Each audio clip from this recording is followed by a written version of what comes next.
Yeah, so what does it mean? Like, why do we take so much pride in saying that God is with us? हम बड़े गर्व के साथ क्यों इस बात को कहते हैं कि परमेश्वर है हमारे साथ?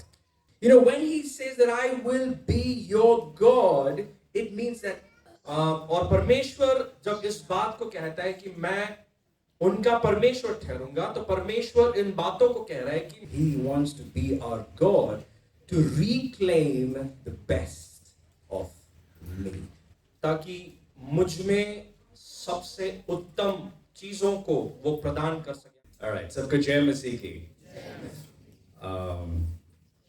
हिंदी तो थोड़ा बहुत जानता हूँ मैं, but I don't have the courage. I've never had the courage to speak that before or from this pulpit.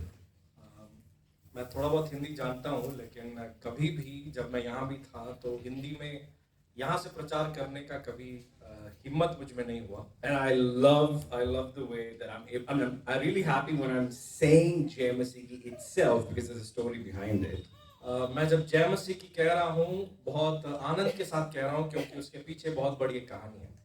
I'm not a person usually who likes people greeting me with stotram and praise the Lord. I'm like, what's wrong with you? Can't you just say good morning and good evening and welcome and all that? व्यक्तिगत रीति से जब लोग आकर मेरे पास स्तोत्रम और praise the Lord वगैरह जब बोलते हैं तो मुझे अटपटा लगता है, क्योंकि मैं इस प्रकार सोचता था कि क्या लोगों के पास और कुछ कहने के लिए नहीं है क्या? गुड मॉर्निंग या फिर आपसे मिलकर अच्छा लगा, ऐसा सब बोल नहीं सकते क्या? So whenever someone greets me with stotram and praise the Lord, I'll be like hello, I'll be like good morning, good evening, and I'll retort in a very negative way, let's say. जब भी लोग मुझसे आकर इस प्रकार good morning, praise the Lord कहते थे तो मैं बड़े ही अजीब रीति से उनके सामने पेश आता था. So I remember the first time when I stepped into Pakhanjur, and like I started my living from one of those rooms out there, and it was really weird. Like I would get out of the room, somebody would come and say Jai Masiki. I'm like, oh, okay. You get a Jai Masiki for getting out of the room. And I would go, the bathroom that I used was the bathroom in the kitchen here. So I would use the bathroom, get out of the bathroom, and somebody would be like, Jai Masiki. You get a Jai Masiki for getting out of the bathroom as well? Probably they're like so impatient, like they've been holding it on for so long. And okay, yeah, sorry. तो सबसे पहली बार मैं जब पखानजूर आया तो मेरे ऊपर जय मसीह की बौछार होने लगी. मैं इन कमरों में से एक कमरे में मैं सोया करता था और सुबह उठकर दरवाजे के बाहर आओ तो जय मसीह की, और मुझे लगता था, मैं सोचता था कि अच्छा सो के उठ के कमरे से बाहर आने से जय मसीह की मिलता है. उसके बाद ये यहाँ पे किचन के बाथरूम में को मैं यूज करता था, बाथरूम से बाहर आया कोई दिख गया तो जय मसीह की. तो इस प्रकार से हमेशा तो मैं सोचता था अच्छा बाथरूम से बाहर आने से भी जय मसीह की, तो हर जगह ऐसा जय मसीह की मिलता था. I mean, it was always a thing for me to get out. Like I remember when we used to go on the bus, and then when I stepped out of the bus, even then there'll be someone saying jai masihi, please get out. So get out of the room, get out of the toilet, get out of the bus, and you get jai masihi. मैं बस में जाया करता था, बस से बाहर निकलो तो वहां पर कोई रहेगा जय मसीह की बोलने के लिए. तो ये हमेशा जब भी कहीं से बाहर निकलो, कमरे से बाहर निकलो, बाथरूम से बाहर निकलो, बस से बाहर निकलो, तो बस जय मसीह की सुनने मिलता था. So it was kind of awkward to accept that, but gradually I started appreciating that so much so that now when I meet people outside and when they wish me hello and good morning, I'm like, can't you just say praise the Lord? Can't you just say stotram? Isn't that just a nice way of wishing someone? And thank you for teaching me that discipline. एक समय था जब मुझे ये सब मुझे अटपटा लगता था, लेकिन बहुत बहुत धन्यवाद आप सबों का मुझे इस बात को सिखाने के लिए कि अब जब लोग मुझे गुड मॉर्निंग इस प्रकार बोलते हैं तो मुझे अटपटा लगता है कि क्या आप लोग जय मसीह की या फिर स्तोत्रम या फिर प्रेज द लॉर्ड नहीं बोल सकते क्या? Yep, so let's get into today's word. Before I begin that, thank you for the hospitality that you've all been showing me and continuing to show me. Really want to thank you all for that. वचन में जाने से पहले आप सबों को धन्यवाद उस पहुनाई और प्रेम को दिखाने के लिए जो आप अब तक दिखाएं और दिखाते रहे हैं, उस पौनाई के लिए आप सबों को बहुत बहुत one of the things I always get reminded of this place is being a follower of Jesus Christ. The only thing that I could probably learn from him really well was the art of barbecue. मसीही प्रेम या फिर इस जगह से मसीही प्रेम का एक पहलू जो मैंने सीखा और समझा वो ये है कि कैसे मटन मुर्गी को अच्छे से भूंज कर उस संगति का आनंद लेना. I always love that, and that's what I experienced even yesterday. और उस प्रेम को कल रात को भी मैं यहाँ के भाइयों के So I साथ was thinking, when Jesus says, go and make disciples, I never thought it will be in the train of, go and make barbecue disciples. But I see that that's coming up really well. जब प्रभु यीशु मसीह ने कहा कि जाओ चेला बनाओ, लेकिन मैं ये कभी नहीं सोचा था कि तुम जाओ और भूंजते हुए मटन चिकन को भूंजते हुए तुम चेला बनाओ. उस पहलू को मैंने कभी नहीं सोचा था. All right, so I think we'll have more time to get to know each other. There's so many of you that I do not know. Happy to see you. आप कई लोगों से और मिलने की आवश्यकता है. कुछ नए लोग हैं यहाँ पर. समय है हमारे पास, हम जरूर मुलाकात करेंगे और पहचानने की कोशिश करेंगे. So many of you have been asking me about my wife. She's doing well. Yeah, I have 2 kids as well. आप में से कुछ लोग मेरे पत्नी परिवार के बारे में पूछ रहे थे. वो ठीक है और मेरे 2 बच्चे भी हैं. So they are back in the US and I'm here. वो लोग अमेरिका में रहते हैं अभी और मैं केरल के प्रदेश में रहता हूँ. Yep, so that kind of separation, like between me and my wife and all the struggles that I've been going through, has really hit my head on such a note where I've even questioned what kind of God would what's so good about God being with me, with you? When he says, I am with you, I am with you, what's that supposed to mean? परिवार से इस प्रकार का अलगाव और कुछ अनुभव जिस समय होकर गुजर रहा हूँ, मैं इस एक पहलू को बहुत ज्यादा विचार कर रहा था कि परमेश्वर प्रभु यीशु मसीह जब इस बात को कहता है कि मैं सदैव तुम्हारे साथ हूँ, मैं सदैव तुम्हारे साथ हूँ, उस साथ रहने का तात्पर्य और आशय क्या है? What does that even mean to us? Like I like asking questions so you can answer. मुझे सवाल पूछना बहुत पसंद है. तो परमेश्वर ने जब इस बात को कहा कि मैं तुम्हारे साथ सदैव हूँ, परमेश्वर का आशय, तो उसका मतलब क्या था? हम लोग भी बहुत गर्व के साथ बोलते हैं प्रभु मेरे साथ हूँ है. Yeah, we always say that. Yeah, we also proudly say that.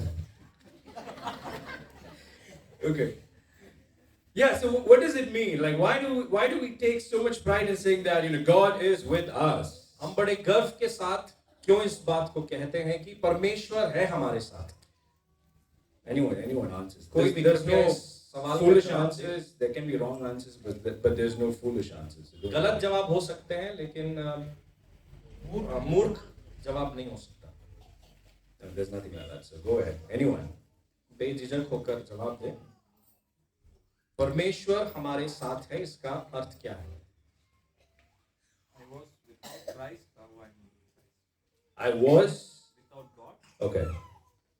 Now yeah, so I'm asking what difference does it make that he is there with you?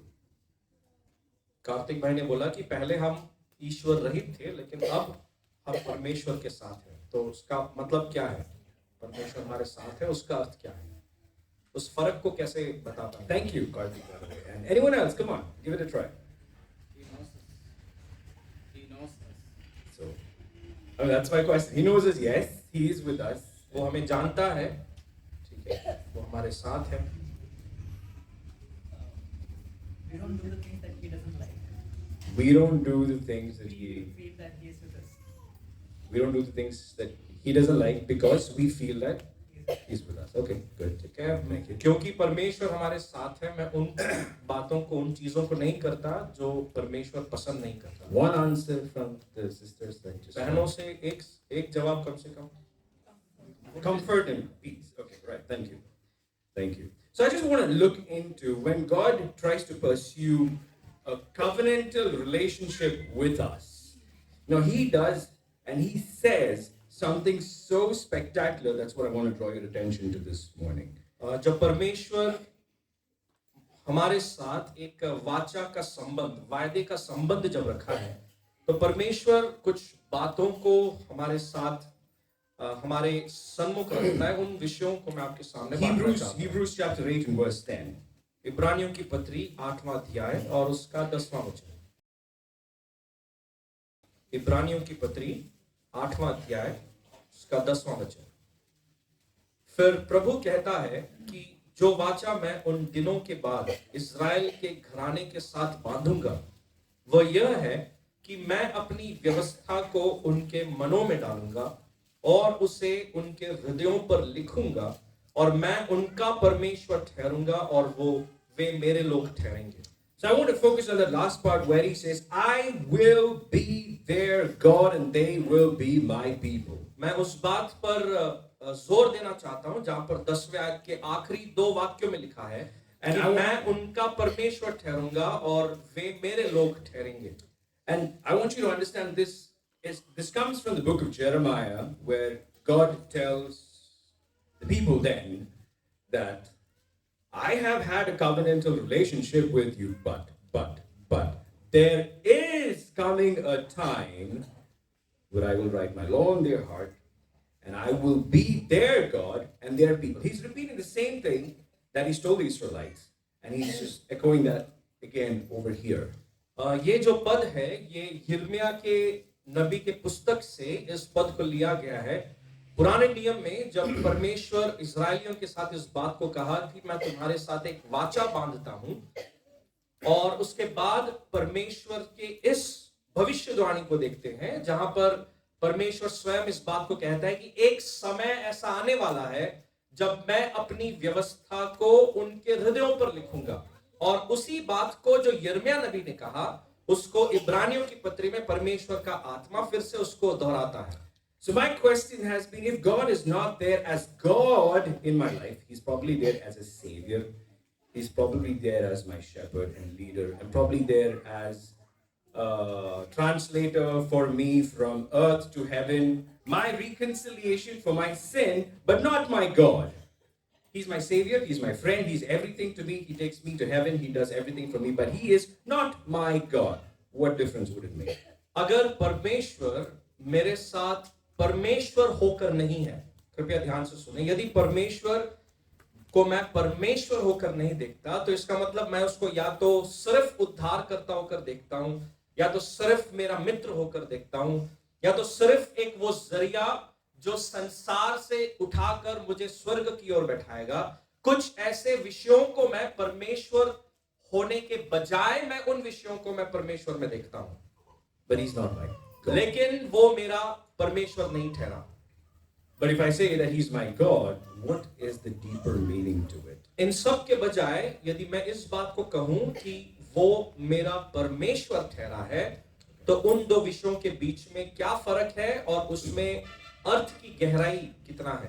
Mostly we understand that, okay, with God, we have blessings, we receive this, we receive that. It's all true. But I want to start from the question, what happens if you don't have God?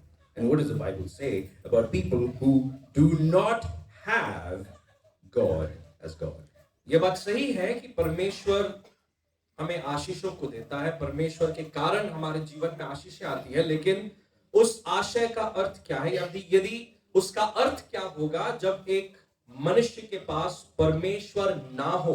यदि कोई व्यक्ति ईश्वर रहित है तो उसका अर्थ क्या होगा? So please understand, this is the two differences that I'm trying to bring out in the next 20-25 minutes. What does it mean if you don't have God, and what does it mean when you say that you do have God with you? तो इन दो फर्क को मैं आपके सामने अगले 20-25 minute में रखना चाहूंगा कि परमेश्वर ना होने और परमेश्वर के होने के बीच का अर्थ, हमारे जीवन में परमेश्वर के होने और परमेश्वर के ना होने के बीच के फर्क को हम अच्छे से समझने पाए। Genesis chapter 4, and we're going to read about Cain and verse 11.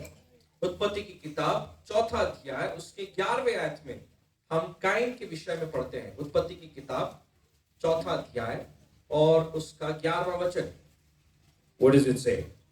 इसलिए अब भूमि जिसने तेरे भाई का लहू तेरे हाथ से पीने के लिए अपना मुंह खोला है, उसकी ओर से तू शापित है। Yeah.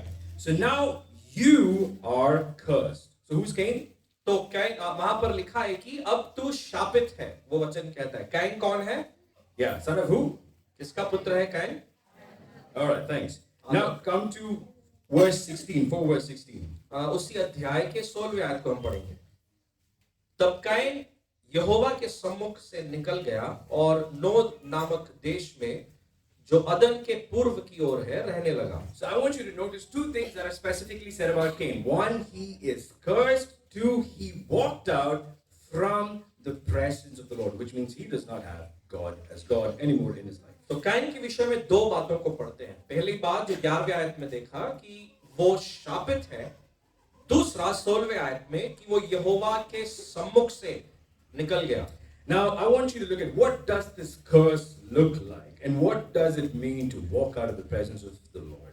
अब मैं चाहता हूं कि आप लोग इस बात को ध्यान दें कि इन दो विषयों का श्रापित होना और यहोवा के सम्मुख से निकल जाना, इन दो बातों का अर्थ क्या है। 17वां वचन। जब कैन अपनी पत्नी के पास गया तब वह गर्भवती हुई और उसने हनोक को जन्म दिया। फिर कैन ने एक नगर बसाया और उस नगर का नाम अपने पुत्र के नाम पर हनोक रखा। All right, so Cain got a wife. That doesn't look like a curse to me. He got a son. That doesn't look like a curse to me. He goes ahead and he doesn't build a small tent or a village. What does it say? What does it say? He built a city. That doesn't look like a curse to me. Go ahead. अब 17वें आयत में वहां पर लिखता है कि उसकी एक पत्नी है जो शाप के रूप में नजर नहीं आता। उस पत्नी से उसको एक पुत्र जन्म होता है जो भी श्राप के रूप में नजर नहीं आता। और उसके बाद उसने कोई घर नहीं, उसने कोई तंबू नहीं, लेकिन उसने एक नगर बसाया जो भी मुझे श्राप के रूप में नजर नहीं आता है। हम उसके आगे 18वें आयत को हम पढ़ते हैं। 20, sorry. 20वें आयत को पढ़ेंगे, माफ करना, 20वां आयत।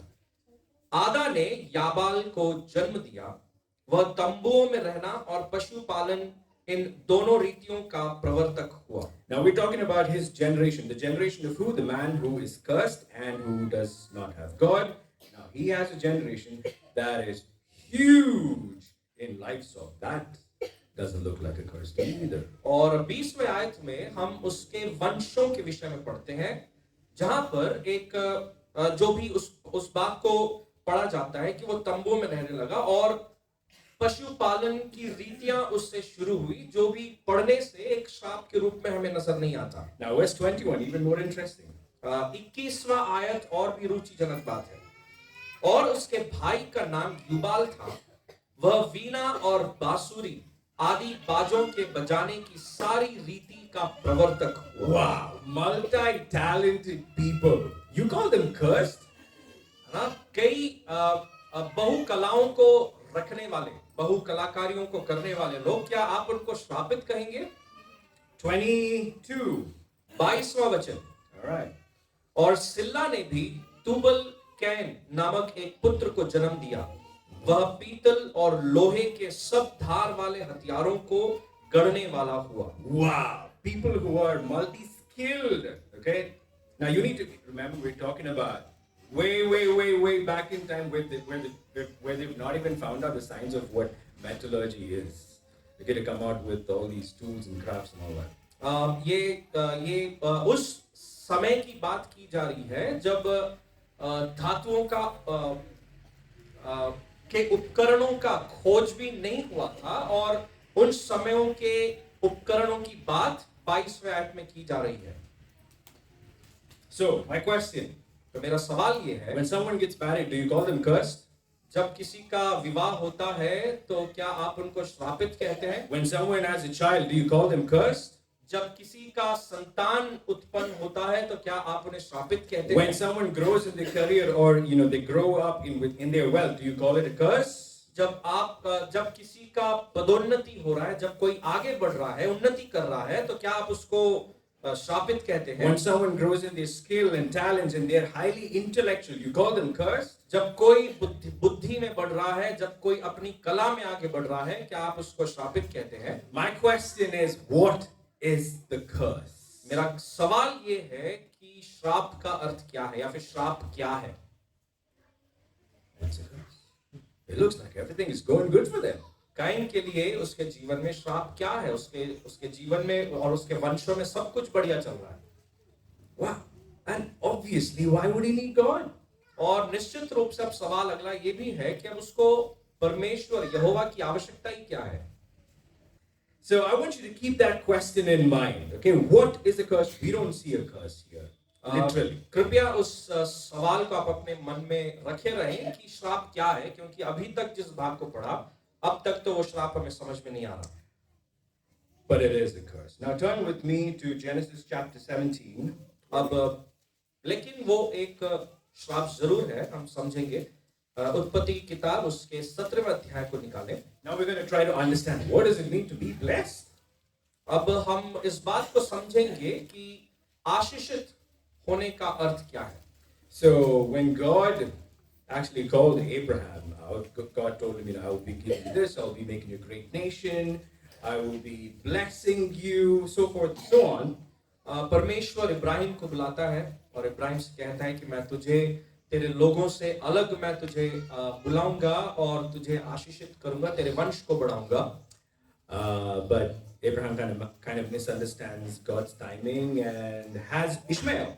और परमेश्वर इब्राहिम जो है परमेश्वर के समय को गलत समझता है, उसको गलतफहमी होती है और उसके कारण उसके जीवन में इश्माइल उत्पन्न होता है। And in negotiation or in conversation with God, Abraham says like, I don't have a generation. You can probably bless my son Ishmael and he can stand before you. और यहोवा परमेश्वर के साथ के बातचीत में इब्राहिम यहोवा परमेश्वर से कहता है कि मेरा कोई वंश नहीं है और इसलिए मेरे वंश को बढ़ाने के लिए, अपने वायदे को पूरा करने के लिए तू इश्माइल को अपनी आशीषों को दे। But come with me to verse 20 and 21. अब उसी अध्याय 17वें अध्याय के 20 और 21 आयत को हम पढ़ेंगे। 20 और 21। इश्माइल के विषय में भी मैंने तेरी सुनी है। So what is God saying? I have heard your concern regarding Ishmael. परमेश्वर यहोवा कह रहा है इब्राहिम से कि इश्माइल के विषय में मैंने तेरी सुनी। Okay. मैं उसको भी आशीष दूंगा। Whoa, he's also going to get him. What is he going to get? All right, go ahead. ठीक है, इश्माइल भी अब वहां पर आशीषित होने वाला है। Okay. मैं और उसे फलवंत करूंगा और अत्यंत ही बढ़ा दूंगा। Okay. उससे 12 प्रधान उत्पन्न होंगे Okay. और मैं उससे एक बड़ी जाति बनाऊंगा। So what's his blessing? He is going to be fruitful, he will multiply, he will grow exceedingly, and he shall beget 12 princes. 20 आयत में आशीषें क्या क्या है जो यहोवा ने दी? उसे फलवंत करूंगा, उसे बढ़ा दूंगा, उसके द्वारा 12 प्रधान उत्पन्न होंगे और उससे एक बड़ी जाति बनाऊंगा। Now that's common sense, right? It is a blessing. और इसको पढ़कर लगता भी है कि सामान्य ज्ञान जिसके पास है वो कोई भी समझ सकता है कि ये आशीषें ही हैं। But God puts a punch to it. And he says, but my covenant I will establish with Isaac. And he doesn't say anything else. लेकिन उसके बाद परमेश्वर एक बड़ा झटका वहां पर इब्राहिम को देता है और 21वें आयत में कहता है, परंतु 20वें आयत के सभी आशीषों को कहने के बाद 21वें आयत में कहता है कि परंतु मैं अपनी वाचा इसहाक ही के साथ बांधूंगा। So who gets the blessing? तो फिर आशीष किसको मिला? Ishmael. इश्माइल को। And what happens to Isaac? इसहाक को फिर क्या मिलता है? He gets nothing but just God. उसको कुछ नहीं मिलता है सिवाय परमेश्वर के। ऐसे लग रहा है? गाड़ी नहीं है, प्रिंसेस नहीं है, जगह नहीं है, कुछ नहीं है। Go on.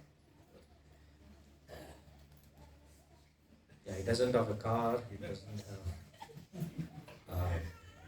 princess. No exceeding riches, no growth, no skill, no talent.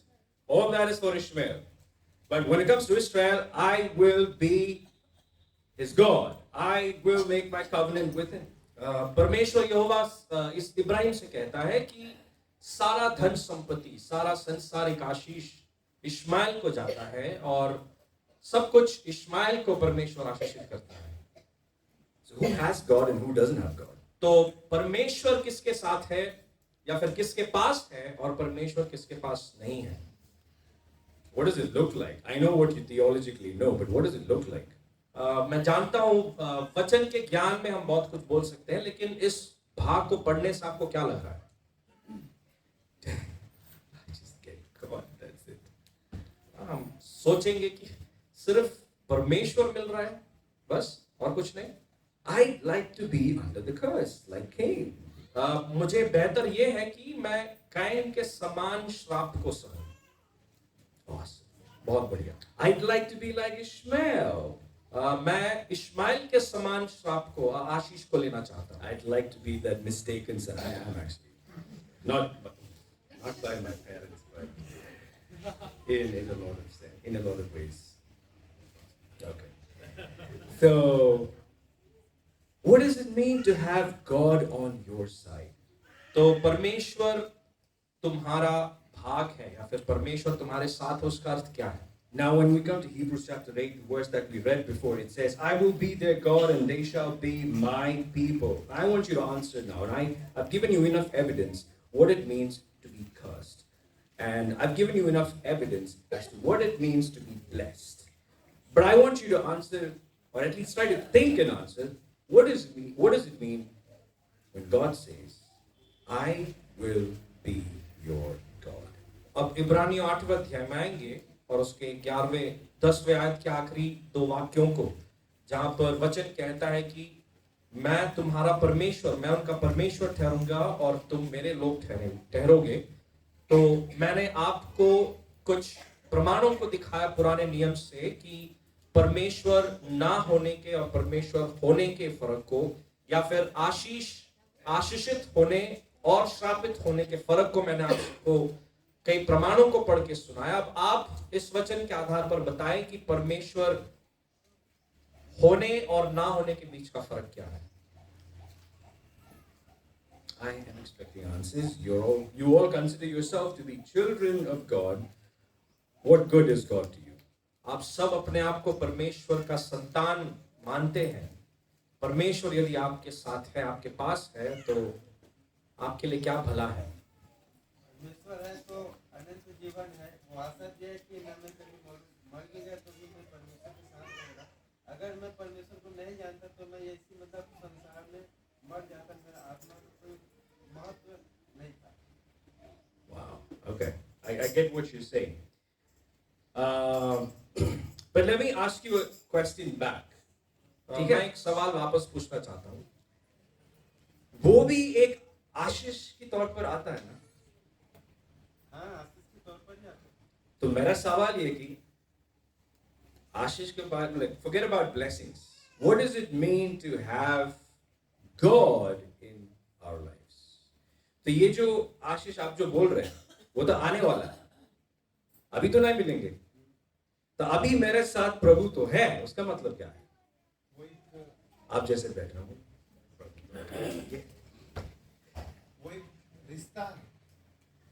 रिश्ता है। ओके, उससे क्या फायदा?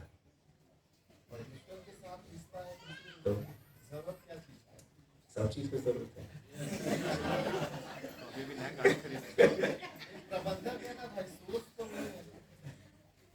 ओके,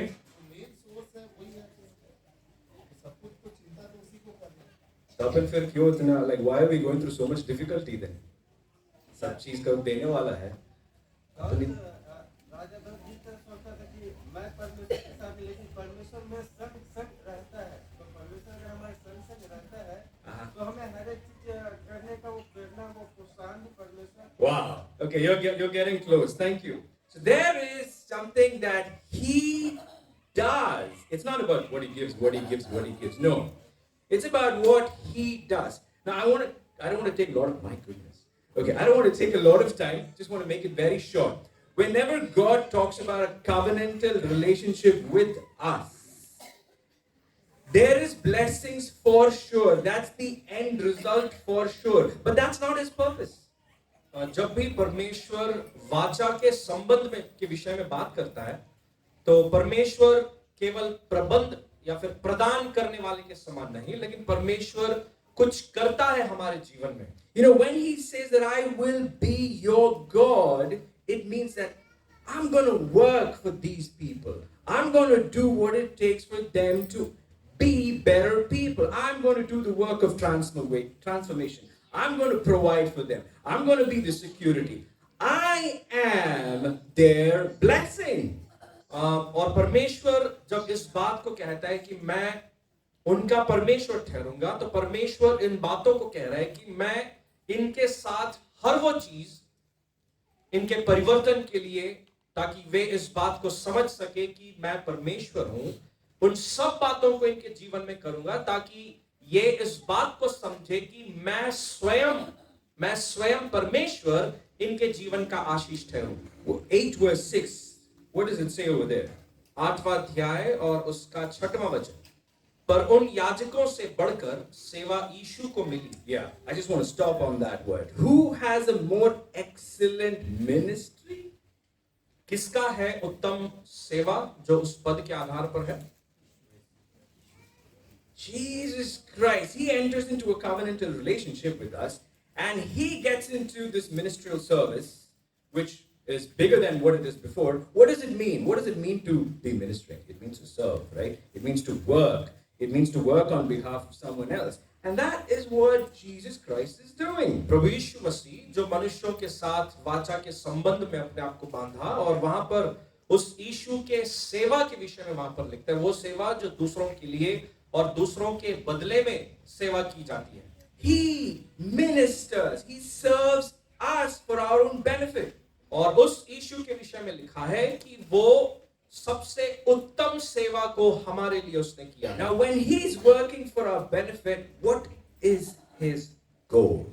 अब जब प्रभु यीशु मसीह ने उस सेवा को दिया, तो उसका सबसे उत्तम लक्ष्य क्या था? Let me tell you, like I wish I could ask answers, but it's not to take us to heaven. I mean, that's the result. But his ultimate goal is not to take us to heaven.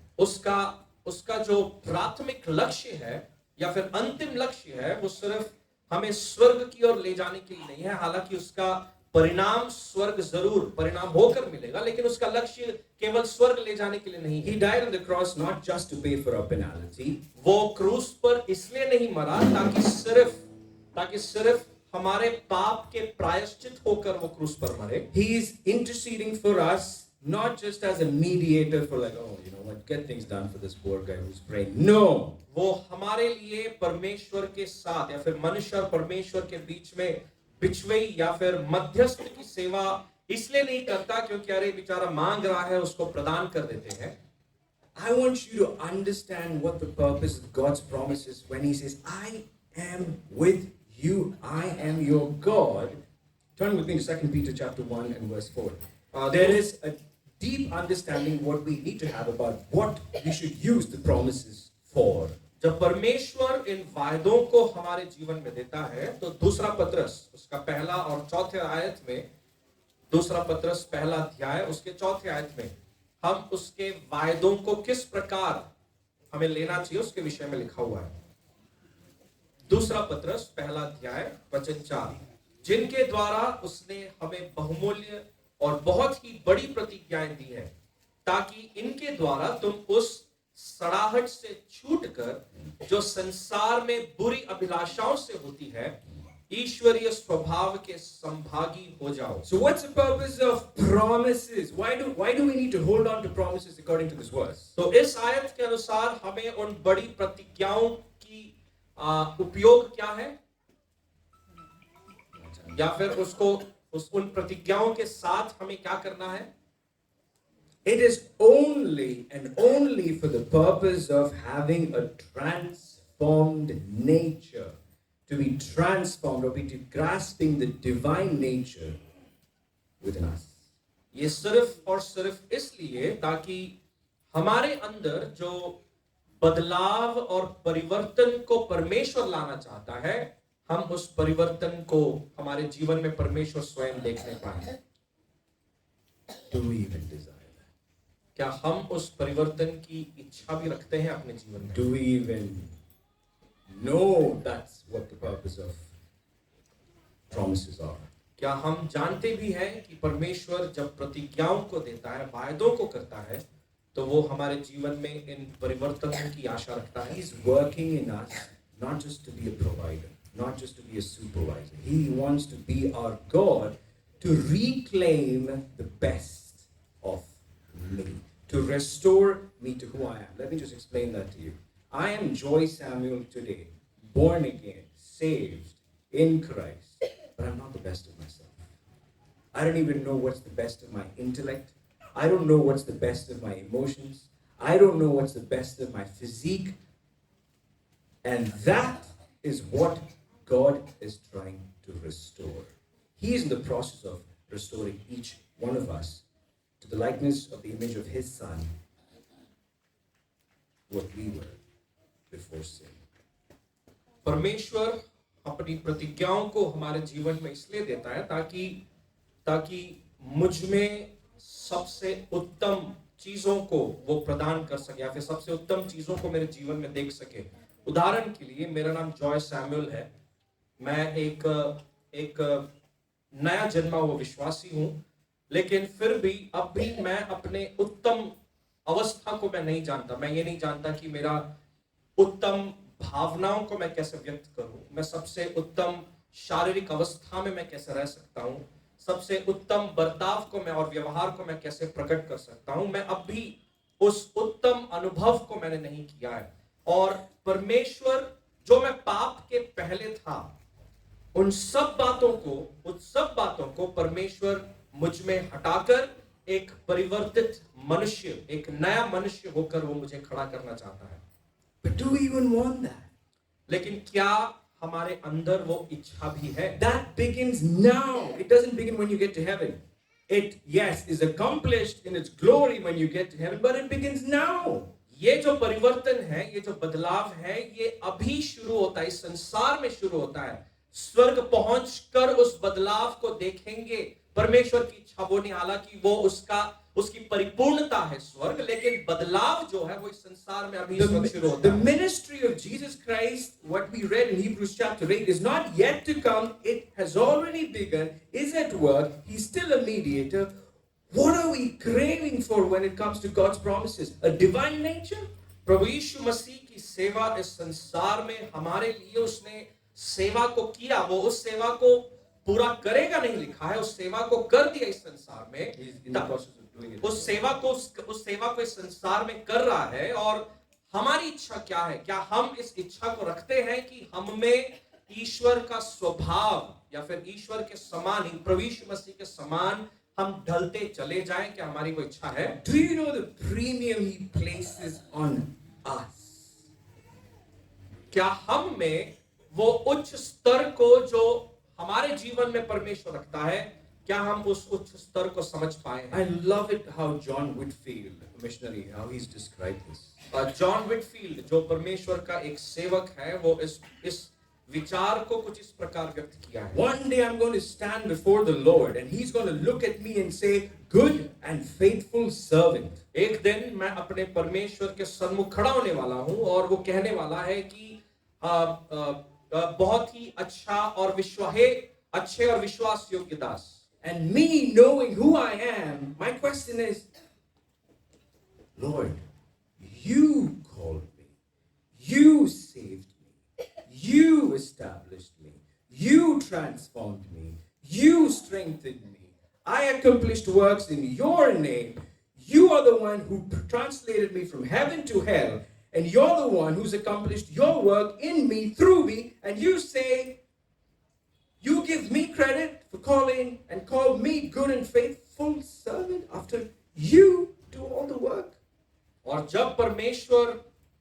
जब ये दास इस प्रकार विचार व्यक्त करता है कि जब मैं यहोवा के परमेश्वर के सामने खड़ा हूं और जब वो इस बात को कहता है कि हे भले, हे अच्छे और विश्वास योग्य दास, मैं इस बात को परमेश्वर से वापस पूछूंगा। वो ये कहता है कि हे प्रभु, तूने मुझे बुलाया है, तूने मुझे छुड़ाया है, तूने मुझे स्थापित किया, मैं जो भी कुछ किया सब तेरे नाम से मैंने किया, और तू अब मुझे अच्छा और विश्वास योग्य दास, तू मुझे कह रहा है। What's going on? क्या हो रहा है प्रभु यहाँ पर? Who is actually good and faithful? कौन है वास्तविक रूप से अच्छा और विश्वास योग्य? Even if I have been faithful, who is the one who's established me in that way? अगर मैंने अपने कामों में विश्वास योग्य दिखाया भी है, तो फिर मुझे उस स्वभाव में उस प्रकार स्थापित किसने किया? 1 John 3 and verse 2. यूहन्ना की पहली पत्री 3 अध्याय We और almost, उसका 2 वचन। we almost stop with 1 John chapter 3 and verse 1. कई बार हम पहला यूहन्ना 3 के पहली आयत को पढ़कर रोक देते हैं, But let's focus on verse 2. हम दूसरा आयत को पढ़ेंगे। पहला यूहन्ना 3 उसका 2। हे प्रियो, अब हम परमेश्वर की संतान हैं और अभी तक यह प्रकट नहीं हुआ कि हम क्या कुछ होंगे। इतना जानते हैं कि जब वह प्रकट होगा तो हम उसके समान होंगे, क्योंकि उसको वैसा ही देखेंगे जैसा वह है। What we shall be revealed, what will be revealed of us, it's us, that's his focus. But we just focus on blessings and promises for what? परमेश्वर जब अपने कार्यों को किया तो उसने हम पर केंद्रित करते हुए, हमारी भलाई, हमारी उन्नति को केंद्रित करते हुए परमेश्वर कामों को किया। उस दूसरा आयत पे ऐसे पढ़ा, लेकिन हम जब इस संसार में हैं, हम जब इस जीवन को इस संसार में जी रहे हैं, तो हमारा केंद्र क्या है या कौन है? When God says, I am your God, what it means is he will carry us through to every accomplishment that we don't deserve, we cannot achieve. He will do the work, but he will give us the credit. Why? I don't know. I just know that that's love. परमेश्वर जब इस बात को कहता है कि मैं तुम्हारा परमेश्वर ठहरूंगा और तुम मेरे लोग ठहरोगे, परमेश्वर इस बात को कहता है कि जब मैं तुम्हारा परमेश्वर हूं, मैं तुम्हें हर कठिनाई से, हर अवस्था से, हर परिस्थितियों से मैं तुम्हें ले चलूंगा। अब आप मुझसे पूछेंगे क्यों? मेरे पास उसका जवाब नहीं है, केवल इतना कि ये परमेश्वर का प्रेम है। I don't think we understand the depth of our relationship with God, because let me tell you this. You know, when I'm thinking about my relationship with my wife, I would sell my house, my car, my land, my gold, everything just to be with her. But we are, on the other hand, we want the relationship, but we want the house, we want the car, we want the benefits, so that we can just tamper and play with it. और जब संबंध के विषय में मैं बात करता हूं, तो उदाहरण के लिए मैं अपनी पत्नी के साथ रहने के लिए मैं अपना घर, अपना गाड़ी, अपना बंगला सब कुछ बेचकर मैं किसी भी रीति से उसके साथ रहने के लिए पसंद करूं, लेकिन उसके बजाय मैं उस संबंध से समझौता कर हम इस इच्छा को रखते हैं कि हम परमेश्वर को छोड़ हम इन सब चीजों को, जब इस संसार में हम उसकी लालसा रखते हैं। When we pursue God, his interest is in our divine nature. जब हम इस बात को कहते हैं कि परमेश्वर हमारे साथ है, परमेश्वर की इच्छा जो है वो ये है कि हम में वो अपना स्वभाव, ईश्वरीय स्वभाव को उत्पन्न So करे। when we pursue this, when we pursue a Christian life, let it be in us. It's not what we do. It of course matters what we do. But first what matters is, are we allowing God to work in us? We are the hindrance. We are the only hindrance for him to work in us. जब परमेश्वर हमारे मध्य में काम कर रहा है, तो हम परमेश्वर को हमारे जीवन में काम करने के लिए हम अनुमति दें, और उस काम को रोकने के लिए केवल एक ही व्यक्ति है बीच में जो खड़ा है, और वो मैं स्वयं हूं।